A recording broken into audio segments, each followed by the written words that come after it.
Well, howdy, Nearly Senior Citizen here. Greetings, boys, girls, and all of our non-binary friends, and welcome to this, a brand new day. It is raining.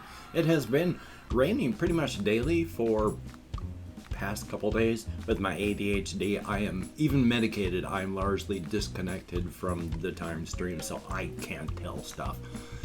So life. But it's been a couple days, and so it's been getting dark real early, and it's been getting late. It's beginning light, really late. And even during the daytime, like all day yesterday, it was dim and gray because of the cloud cover. Oh boy. I've had SADS all my life, seasonal affective disorder syndrome. You get depressed because of lack of sunlight. It's always been very light, very slight, So I could feel it on my mood, but it wasn't terrible.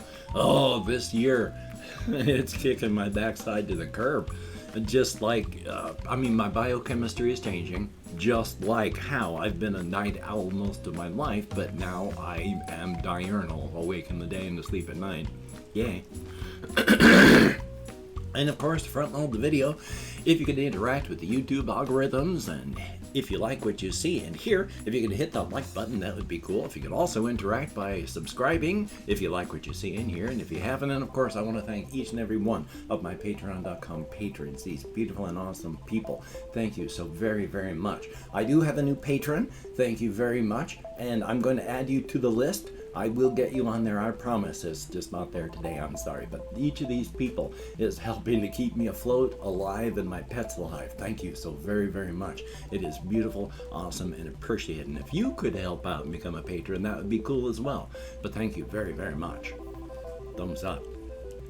So yeah, it's been raining and I've been depressed, and biochemistry changes in my body. I'm getting older. It's like, what, the 24th today, maybe? Yeah, it's the 24th, and on the 26th, I turned 59 years old. Good God. Up in here, I still feel like I'm 18. Life experience, and my body feels older because I've been through decades of stuff. But I still feel like I'm that 18-year-old with just, a little more life experience and a little bit more of an achy body. So, yay? But anyway. So things have been going on well. I've been sleeping, I've been trying to eat, I've been going on walkies, I've been, moving around, and I've been trying to stay creative. Now, I want to talk a fair bit about creative stuff, and so who knows, this may be just an entire episode of me talking about just that. Because, I gotta say real quick, is I wanted to try, I got it written down here in the hopes that I can get this. Under normal circumstances, in a normal sort of multiverse, none of these really weird things would happen, because it is the influence of the cosmic horrors and how their power and all that has melted a lot of the realities of the universes in the multiverse. So there's extra universal energies that flow from high energy universes to low energy, and nobody really knows what these energies are going to do. And so a lot of the things that happen in these places are because of that. And in this particular universe, where I've got the inside, the outside, and I'm talking about the people on the razor's edge, there are doors that lead into the sister/conjoined universes. Under normal circumstances, there might be 3 or 4 of these doors that are scattered throughout the entirety of their usually limitless and boundless universes. So there's no guarantees they're even going to land someplace where anybody would ever be any sort of life. In this multiverse, in this universe that I'm writing about, working on in my head, I gotta make sure I'm not like dripping anything under my nose since it's all tickly here. But in this particular set of universes, there are a ton more doors. You can effectively put it as there's every place in every nation that there's a clustering of people of 20, 30,000 people or more, there's a door. And then when you bring it outward, for each nation, each state, let's say it's the United States, each city, there's a door. For each state, there's a door. For the United States, there's a big red dot put over the top of it. There's a door. For the entirety of the North American continent, big red dot over that. It's a door. For both the North and South Americas, big red dot. It's a door. Western Hemisphere, big red dot. It's a door. The entirety of the Earth, big red dot. It's a door. Moon and Earth, big red dot. Solar system, big red dot. Our arm of the galaxy, big red dot. The entirety of the galaxy, big red dot. Our local cluster of galaxies, big red dot. Keep pulling outward, the entirety of the visible universe, big red dot. Sorry, everything. And do that for every single planet in every single solar system throughout the entirety of the visible universe. That's how many doors there are. Now, though, there is also, I have posited, one of the reasons we have intelligence is quantum knotting. And it's a thoroughly fictional thing, but there is quantum, not knotting, but quantum tangling. Quantum knotting is something else entirely. Quantum tangling, where the more intelligence there is, the more possibility there is, the more quantum knotting there is. And things tend to happen around that sort of phenomenon. And so doors tend to cluster around intelligence. And so in places like the United States, sure, the United States is a big red dot. But out in the middle of nowhere, where maybe you're the only people, or it's only a town of 500 people, you're not really going to be able to find a door. You're going to be driving or riding a horse or riding a bike for a long time, couple hours. Might be a long time before you can find a glamour that tells you where to turn so you can start heading inward. Might be a day or more, or a week. You gotta look. So if there's no clustering of intelligence, there's not really any doors. So take a map of the world. Any place there's a city, put a big solid red dot there. Anytime there's a clustering of people, put a big red dot there. Those are actual doors. So our world is comparable to their world in this particular story thing. So every place there's a cluster, like in Washington State here, Bellingham, Washington has a doorway. Seattle has at least one huge doorway. Any place there's a huge cluster like that. Now, for the actual people of the world.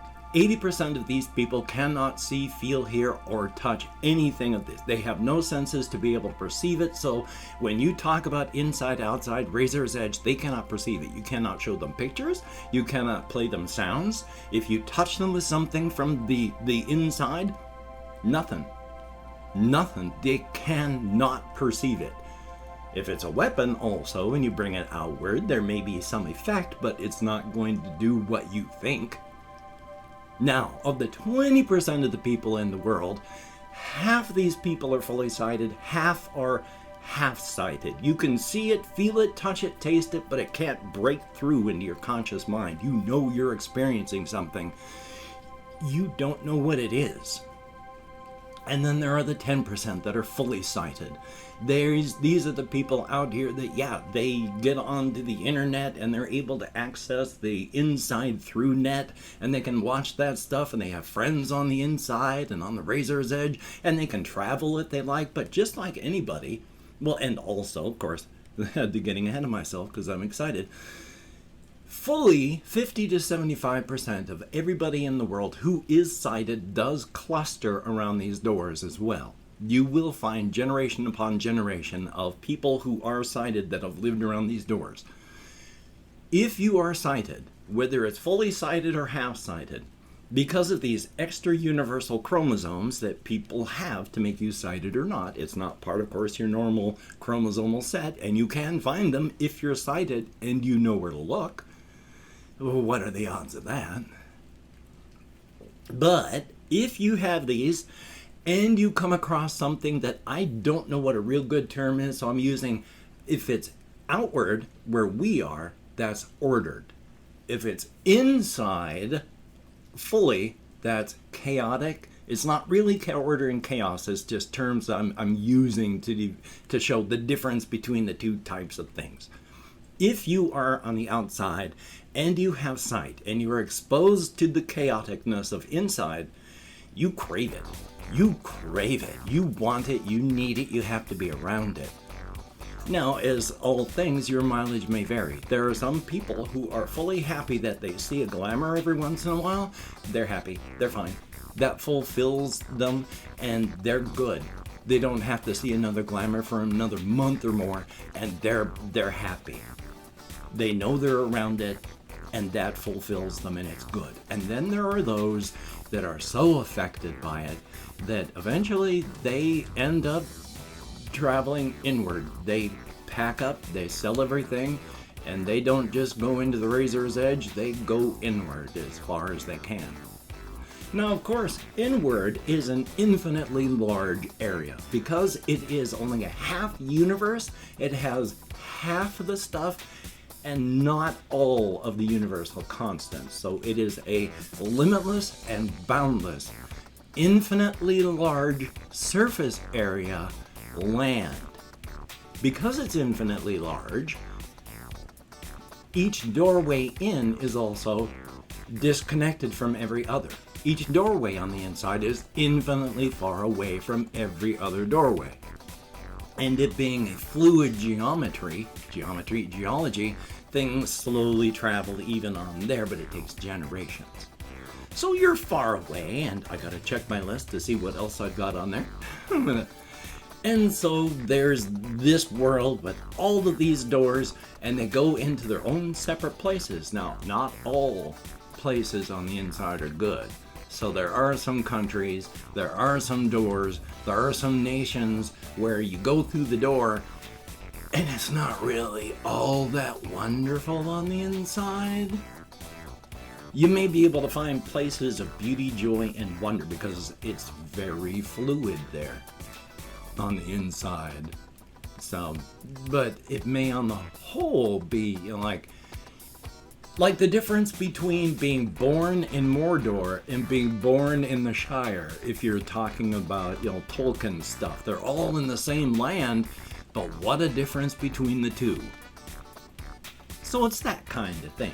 Now, the places I tend to write about is I actually cluster. I haven't really talked about it, but there is a depot, East Durham, that is in the lower southeastern portion of the United States, right around in the South Carolinas, Florida, Georgia area. That is where the doorway is that I write about this particular razor's, this particular razor's edge.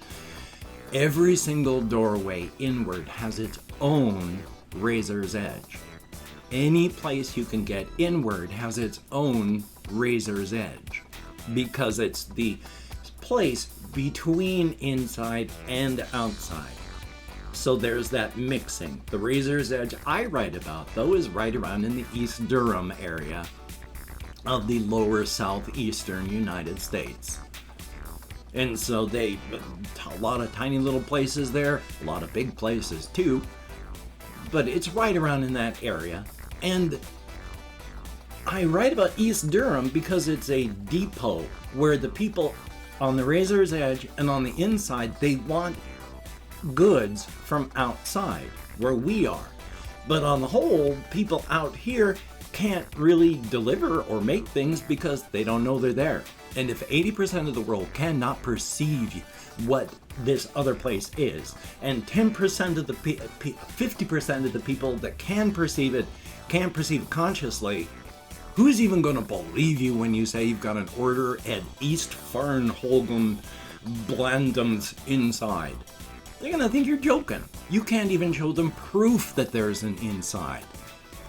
So, even though there is, and there's a market, so capitalists on the outside who have sight do make goods and sell to the inside, you have to deliver. So you need drivers of vehicles, truckers, who have either conscious sight or unconscious sight, and they do things like stop at a normal place, Raleigh, South Carolina, fill up their truck at whatever depot, and then they start driving. They've got their destination in mind, East Durham. and they head on into the Razor's Edge, and they drop their stuff off the depot in East Durham, which, in the context of these stories, is growing from a small depot with just a few people and a few services there to it's becoming a town, because it's a real service place, and so you have people working, so you have services, so you have to have a place for people to stay, so you need more services, so you need municipal government, and the place just grows. And so East Durham is becoming a place of power, but it's still just inside. So unless you're fully sighted, or you're half-sighted and want to get to this place, because you can still perceive it, the stuff that's orderly. And I've opened up 24 hours worth of comments in my community tab. I have far less than 25 people than I used to think, but anything more than 0 is awesome.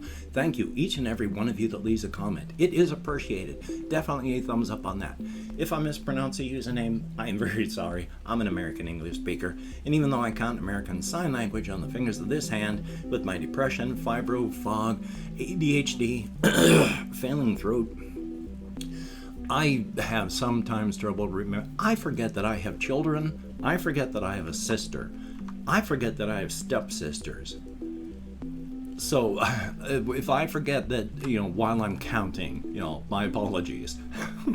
Ice Damon, thumbs up and thank you. Confused Owl 29, thank you very, very much, and thank you very, very much. It is appreciated. And learning is always good. Map stuff is awesome. There is Cricket Amory, thumbs up and thank you very much. BCG, greatly appreciated. Kurai Abernathy, thumbs up and thank you very much.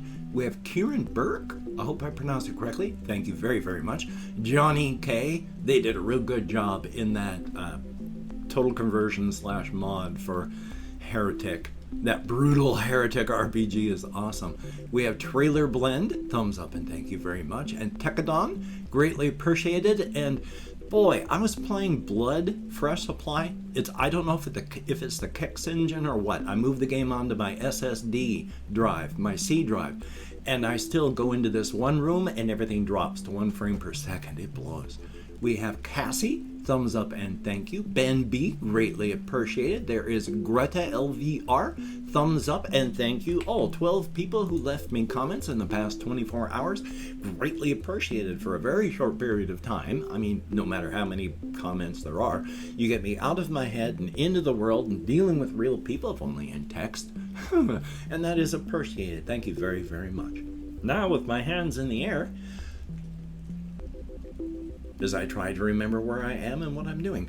I do not know what device you're watching this on, so I do not know where the text description for the video is, but inside I have links to all my channels, and of course I have links to my Twitter, my Facebook, my Patreon, and again, my thanks to each and every one of these beautiful and awesome people. I mean, seriously, I am on disability, and I do not make enough money to do things and live.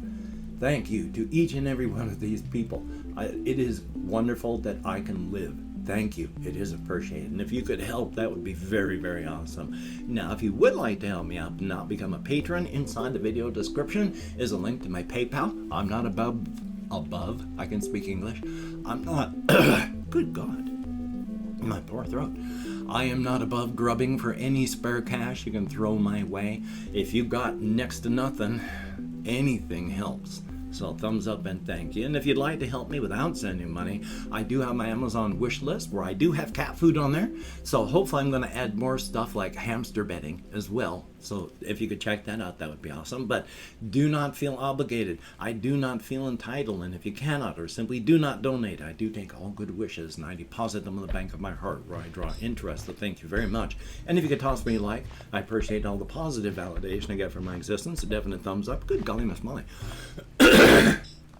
And of course, if you could hit the subscription button the notification bell on the subscription button, there we go, that would be very cool. Thank you very much. It is appreciated greatly. And of course, if you've watched this far, definitely. I mean, most YouTubers talk about how even big people like Jacksepticeye and all that, most people click off their videos after 3 minutes. So if you're watching after this time, thank you so very much. It is appreciated, definitely, and thumbs up. Remember to seek creativity It keeps your brain working properly if you keep it active and functioning. Seek positivity. I was a negative person for way too long during my life. It only hurts yourself and others. And seek balance in all things. Moderation is key. You do need some bad, but not a lot. You do need good, but not a ton. You don't want to be bouncing off the sides. You need to be right in the middle. So, with the covfefe bug still raging around the world, if you have to go out among other people, please wear a mask, maintain your social distancing, wash your hands often, try not to touch your face. Get vaxxed if you haven't, and you can. I'm not asking anyone who honestly and really medically can't to do something they medically can't. Get a booster if it's available and you're in a group that can get it. We gotta get through this. We're getting there, slowly, but we gotta do it. So, until we meet again, you take care. Have a great day today. I will see you on the flip side, and that is, well, my book, very good thing.